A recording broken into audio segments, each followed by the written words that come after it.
Having knitted the main part of the hat, you then need to start shaping and decreasing the stitches for the crown. You can see here the stitches are decreased and then finished off by drawing in the top.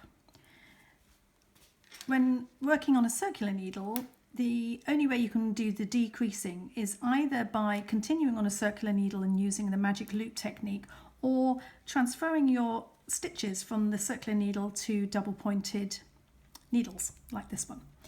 And in this pattern we're going to do that technique. So I've already transferred my 96 stitches to 3 of my double pointed needles, and I'm putting 24 stitches on each, and I'm now going to just put my final one, and I want to show you how to do that. So at the moment my final 24 stitches are still sitting on my circular needle. So with my double pointed needle I'm going to knit them off the circular and straight onto the final one of my needles here. So to do that I lie it on top of the needle below, and then I simply knit straight from the left hand needle to this right hand needle. The first stitch I keep quite firm so that there isn't a big gap, and then I just simply knit across. So as I'm knitting the stitches from my circular, I just work them along so that they will all be sitting on my final double pointed needle. So I'll just do that to the end.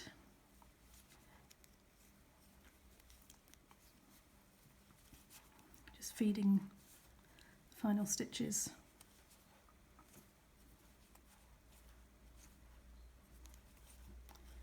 And then we'll get to the end of this needle and there will be 24 stitches on each of my 4 double pointed needles.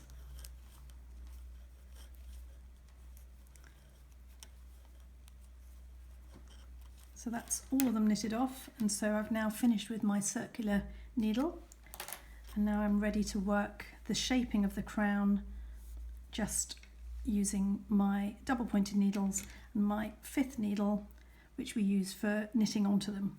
So now looking at my pattern, I'm on the decrease round. The first thing I need to do is start decreasing. So beginning on the first set, I need to decrease by knitting 2 together. So with my spare double pointed needle, I'm going to knit those first 2 stitches together. So that's my first decrease.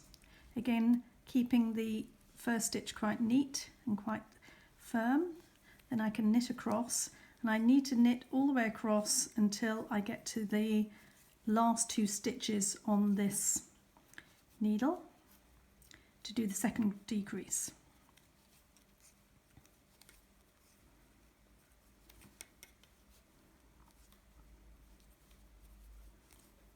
And just keep an eye, because they're double pointed, you need to just obviously make sure they don't slip off either end of your needle.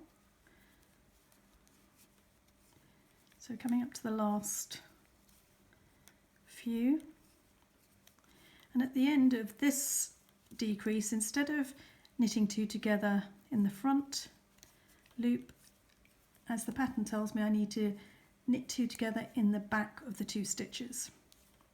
So here's the last 2 stitches, and I'm going to lift the back loop, just ease this off of one, and then there's the second one.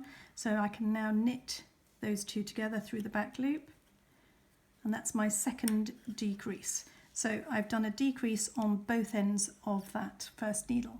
So now I just turn the work around and do the same on the next needle. Again, I always bring the spare needle on top of the needle below, which has got the stitches on it. So I need to remember to begin by decreasing, knit 2 together. Just caught that, I'll do that once more. And then I'm going to work my way along this needle in the same way and decrease at the end. So the decreases just keep repeating like that until it gets smaller and smaller, and you just keep repeating that same decrease round until 4 stitches remain on each needle to complete the pattern.